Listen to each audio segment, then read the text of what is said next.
care for a dip? Or would you rather just hear a dip care for you? I'd like to say that I'm a brave one, but I simply couldn't do so until I braved the one thing I'll never not crumble under. Fascination often feels like it's just fear's juvenile form. Today we see it go through puberty in real time. I'm fascinated by the deep water and its creatures, but nothing on Earth scares me more than its pitch black and blue 7/10. The ocean, man. The first frontier, as I call it, is just like the final frontier, inspiring untold imagination and inbreeds the absolute beings of our deepest horrors. It's terrifying, but there's plenty of time to remind you. Hopefully it's not all Cthulhian terror. It's a special voyage ahead to give my favorite and least favorite environment the full countdown treatment. I'm psyched. Rules? You just gotta spend most of their time in or atop liquid. Time to kiss the abyss and pray it doesn't hiss. Cannonball! Don't you love it when you're expecting something awful and anxiety rocketing and instead get a made day? Like, wow, love, happy, I remember that. I'd like to say the world of water is all about that, but it is a fraction. So before I throw you to the frickin' laser beam sharks and ribcage crushing pressure, is a cute.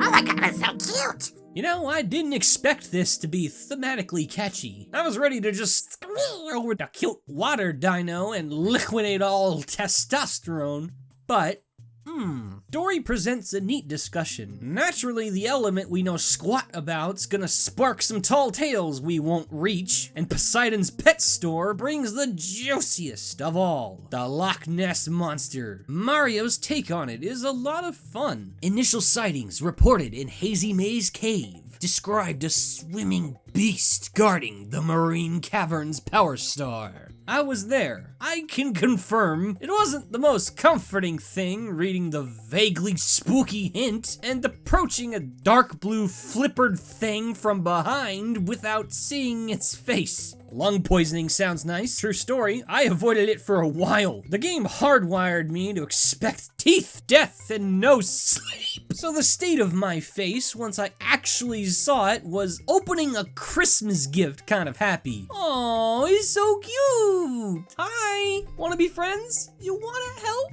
me? Oh my god. Life is good! This was my first exposure to friendly sea creatures, even before Lapras. It's significant to the entire topic for that reason alone. Years later, I learned its name, Dory, and I really dig the cutesy improvement made to the design. You're just a big water Yoshi, huh? I wanted to rampage Tokyo City for 36 straight films when I found out it doesn't have a plushie? Out of all the sea critters in Mario, Dory isn't an obvious pick, but I'll never forget the magical charm she unlocked that fateful day. Nessie's a lover, not a killer, you meanies.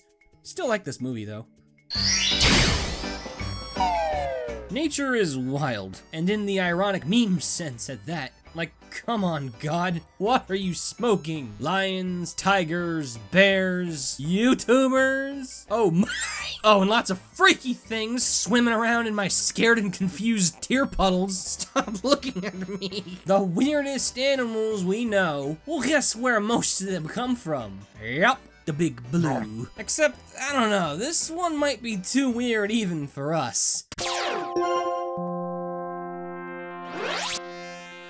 Well, that's a fun game. Oh, not this one. It's okay. No, tag a tracker on the strangest flippered thing in sight and watch it live a long, happy life. Oh no. Okay, maybe not the beautiful bellowing ballad of a blue whale I expected, but I can work with an echo. Frankly, I'd be the great white dick to skip over Sega's most adorable mammalian misfit. Now, bear with me. Echo the dolphin aimed to display the witty whimsy of its namesake animal in a likable, marketable way. An honest success, in spite of the pages of ball-busting I could write. Nah, I like this little guy. Bouncing off the famous intelligence of dolphins as cleanly as their sonar does off their prey, Echo's a borderline psychic creature. A psychic dolphin. Pokemon still hasn't normalized that wild idea. The cowards. So, man, that's weird. But mad props for running with it without legs. Yes, his echolocation is utilized quite well and serves the fun concept, using blasts of sonar for multi-species communication, stunning sharks, destroying rocks, singing to clams to make them barf healing bubbles. What? Capping it off is basically the personification of his race, making them talk like Fawful's Minion on a drunk scripting day and engaging in highbrow debates of time traveling with talking DNA strands. Sega! Oh, and dolphins are cute. That is very important. I wish I was a fish, said a brilliant man once. And as much as I and the scientifical committee respect his deep wisdom, yeah, why would you ever want to be a fish? They're bland, dime a dozen, the worst pizza topping ever, need to be deep fried and battered to be even remotely tasty. Yeah, I don't want to be cool. Make me into a shtick, Ishmael. There's always a bigger fish. Man, we're courting a lot of brilliant men today. Maybe I should have been one and not make fun of the lead sickness. What an odd creature. For a genus so famously vanilla, simple, and predictable, the biggest fish on planet Ark is not at all. On top of having top tier nickname potential, serve me well, little. As soon as they let me tame you. The lead Sictus displays some of the most fascinatingly awkward behavior of any sea monster I've ever seen. Despite being the largest aquatic fauna in the whole game, it isn't the slightest bit aggressive or hostile. You could literally swim up to it and give it pets if you wanted. Not me the first time. That water turned yellow the nanosecond I saw it. And had the chonk actually had a single tooth in its head, that added red that followed would have made Sunny D for hundreds. But no, the big guy's as friendly as a whale. You can even scrape small chunks of meat off it without it hurting or caring. Simp of the sea. Champion. Extraordinarily refreshing to see in this otherwise nopey bestiary. But funnily enough, there's a catch. Do not build rafts. For some hilarious reason, the ladies hate rafts with a scathing, molten passion and becomes the scariest thing in all of Ark the instant you stick one in its face, destroying even metal ones with a single attack. Why? Why? That's so comically specific. Somebody got ganged up on in Battle one too many times. Man, this thing's my freaking spirit animal. Bloody palmed high five. Nature's meta be hardcore. Your build's not going anywhere if it ain't specialized. Can't be doing everything, except for the frog mains, the skin breathers. Yup, Anura, representing my favorite animal order. Frogs amaze the world through their classic talent of living on land and water just about equally. So while fully capable of breaking my one rule if they really wanted, I croaked.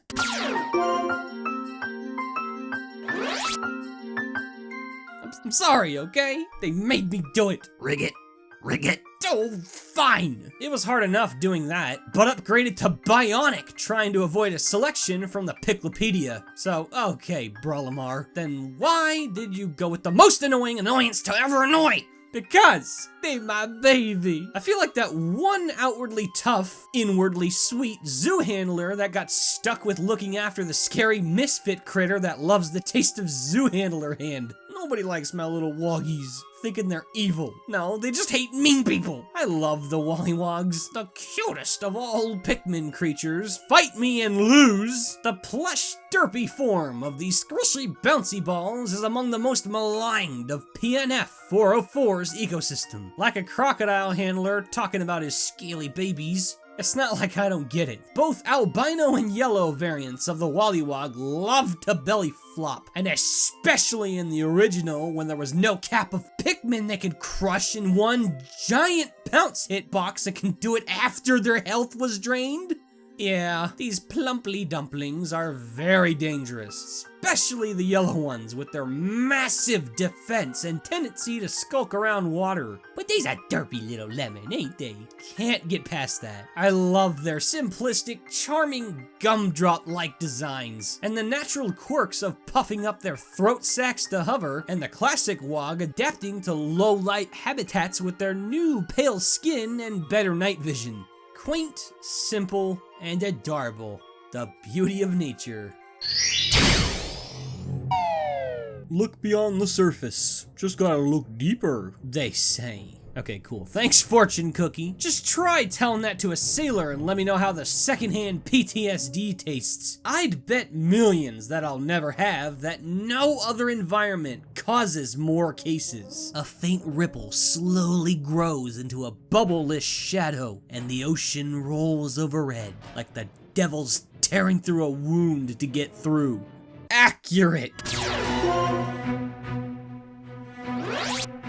Be very careful what ye plunder, matey. It'd be a shame if anything happened to it. What I'd call the golden standard for virtualized sea monster attacks, the Moby Dick and Grim Reaper of Rare's open ocean extravaganza are some of the scariest rug pulls a pirate could ever trip over. It'd be treason then if some form of megalodon didn't poke its monster truck-wide fin out today, and the shrouded ghost be the cake taker and breath taker. Neptune's bald spot, look at that thing. The sickly combo of Ghost White and Peach Peach slapped on 60 feet of fist-sized teeth is a terrifying thing to have chomp your ship. Why are you circling me? Opening your portal to hell? Yes, he is. Nowhere near as pants-destroying as the Kraken. God, never sticky finger a Walmart keychain again. The sea grows silent. The water beneath turns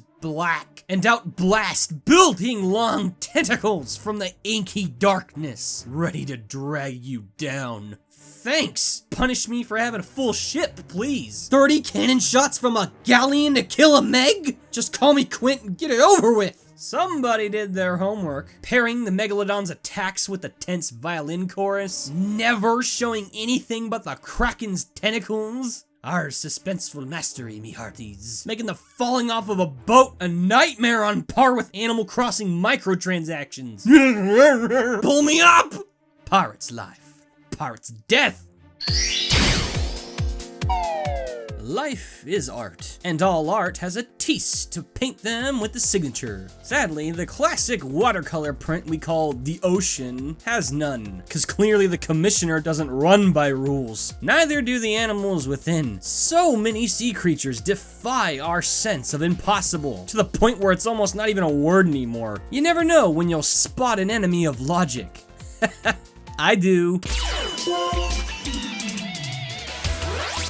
Get you an audience that looks at you like this. Oh dear, did I do a deep sea dumb? Hooper's gonna kill me. Nah son, I'm a good ocean man. It's exactly why I'm taking you by the hand, leading you to the land. You'll soon understand. Splatoon's breakout stars, the Inklings, seem like a bad thing to toss in water, like taking Gizmo out for fourth meal.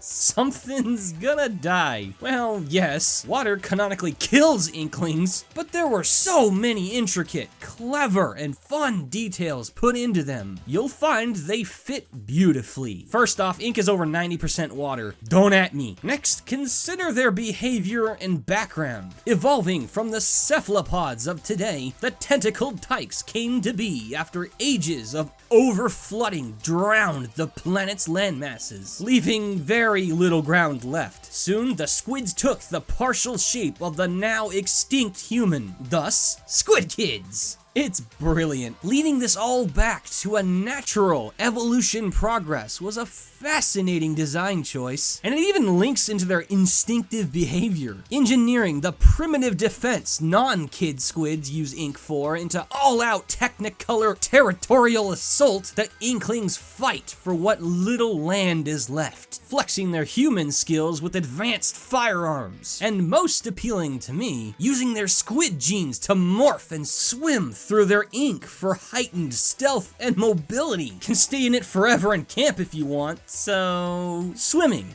in liquid a lot. Booyah. Okay, yeah, it's a weird hodgepodge of real-life sea creature basis and technical amphibious biology through a wacky loophole I need Min on stilts to help me reach. But hey, shut up. It was just too brilliant to not save Rumi for the Woomy. Alright, which Pokemon is it? Well, excuse you. Okay, yeah, you caught me. Choosing the right creature amongst gaming's finest collection is always hard. And likewise, I love how much thought it takes out of me. An entire type is fit just for this, but it wasn't just a matter of picking my favorite Watermon. It had to set a shining example for marine animal inspiration. So, I'm a Clawitzer, baby! Give us a cocktail and make it snappy. Opting to cock a homemade gun instead, Clawitzer wasn't about to take that kind of talk. Ever wondered what my favorite sea creature is? Hint, exactly this. The pistol shrimp. The low-key loudest animal on Earth and blaster of searing hot sound bubbles, got itself an amazing XP in this curious Colossian crustacean. Running high with its natural basis, Clawitzer takes the simple act of snapping an oversized claw at near light speed to generate tiny glass-shattering bubble explosions louder than a space shuttle nitro into a megaton energy cannon fit for use in Mega Man X warfare. Following auxiliary logic, this epic arthropod expels just about every element out of its enormous right pincer. Ghost, dark, grass, dragon, fighting, ice, poison, steel, and strangest of all, water, amplified by the Mega Launcher ability. The power of its many pulse moves violently turns heads, just like the real shrimp's crazy talent. Although you don't see the ones on Animal Planet blasting clean through iron sheets and tanker holds, it's a thrilling translation of such a cool critter, and it's a fun gimmick, especially with Terrain Pulse, with its fat special attack stat feeding the entire theme. It's undeniably entertaining to vaporize overconfident enemies with my dinner. Speaking of, both Clawitzer's shiny and base colors are sick nods to classic and mutated lobsters respectively. Ooh, I want to binge Blue Planet just thinking about it. Some creatures really take the whole one with your environment thing way too seriously, getting so carried away with the specialized adaptation they needed to evolve past a single problem, to the point of it being the new problem of what the hell are you? Happens a lot with water, fittingly. Hell, bet one day something's gonna walk into water and become the water. Oh yeah, you're so clever.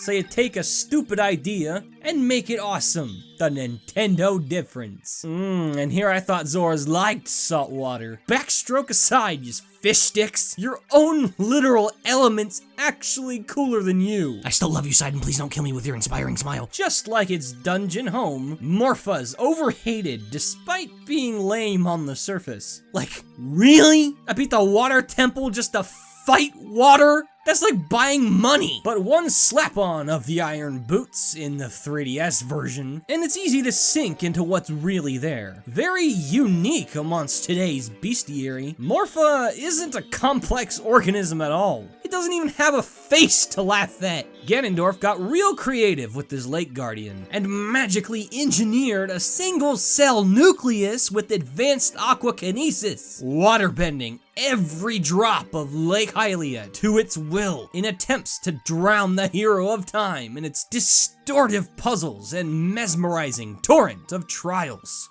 Okay, wow. Sure, roll your eyes and say it's just water, but say that again. It's living water! A puny little amoeba that warps the water around it, morphing it into huge translucent tentacles to strangle enemies to death like a gelatinous anaconda, and literally puppeting an entire level from the safety of its control chamber.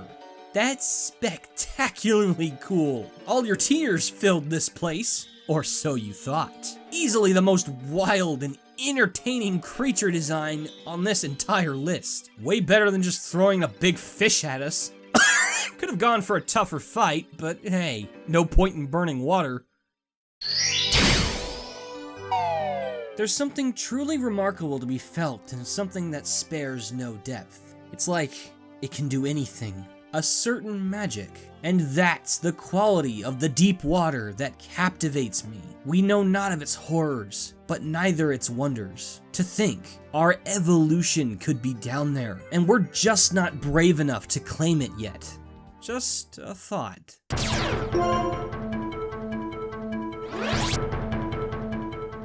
2K? I'm gonna have to pay you 2K for turning on the light for me. It's all about looking in the right place. And I'm so glad I took a closer look into the details of BioShock. It never even crossed my mind pillaging through a dystopian man-made Atlantis with guns and genetic sorcery kinda hogs your attention. But the reason why it became dystopian is a nutty affair.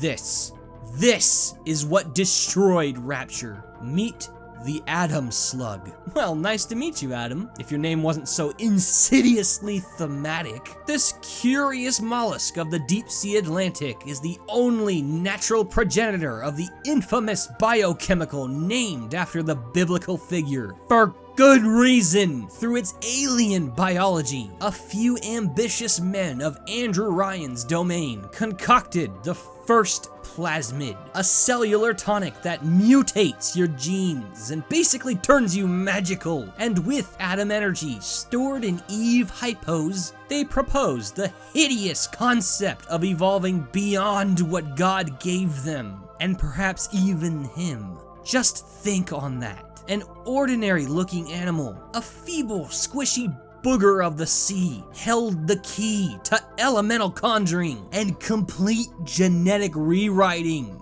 That's amazing, and it delivers a strong feeling of whimsy. Just imagine, something that incredible and dreamlike could very well be sleeping right next to our deepest nightmares at the bottom of the sea. I'd bet 20,000 leagues on it, man. A magic slug to put us past heaven, and it dropped us to hell. I dig your twisted creativity, Neptune. Captain Jules, we made it. Subnautica. A game so scary to me, I could barely watch muted footage of it. Its open world, aqueous planet of 4546b is home to indescribable species, both big and bigger. I've made it known that the Leviathan class creatures swarming the depths of this accursed realm are some of the most terrifying enemies in all of gaming. Lovecraftian sushi that'll make you afraid of even bathing. Reapers with their kaiju spider fangs. Sea dragons with their kraken-like bottom halves and ominous roars you can hear in the shallows. And ghosts with their blood-freezing deadlight eyes and paranormal glow. Get me out of here! But no, you heard me. No, none of them are the top spot, for an even greater beast haunts the blue void. The faint of heart should run now. Deep within the Lost River lies the petrifying form of an enormous fossilized skeleton well over twice the size of the Sea Emperor, Subnautica's biggest living entity by far. Spine-chilling as it is, that's only a third of its actual size! It's incredible. Without ever even seeing a live specimen in the flesh, this vast abyssal titan of yore evolves the terror and mystery of not just the ocean, but the very unknown, to a degree I can never forget. This gargantuan monster, the Lost Leviathan, a giga predator over a mile long, and it gives me racing panic attacks to thinking on even the smallest questions. Is that even its full size? God, what was its actual features? Was this what drove the Sea Emperors to vulnerability? And most terrifying of all, is it really extinct? I can't! They knew exactly what they were doing when they made this. The Lost Leviathan and its terrifyingly arcane aura is the pinnacle of everything that makes the ocean so compellingly horrific. A massive monster myth, one we have no idea is still out there or not, with a form we may not be able to even fathom. Just like Cthulhu and Megalodon before it, it gives a feeling of uncertain infinity to the ocean, that it's a place where any nightmare you've ever had, or could possibly have, can comfortably call home. I'm literally shaking. That's my cue to return to mine. This is being Fawful's minion. I bring you a warning. Watch the tides. And now, give it up for the high-tier patrons!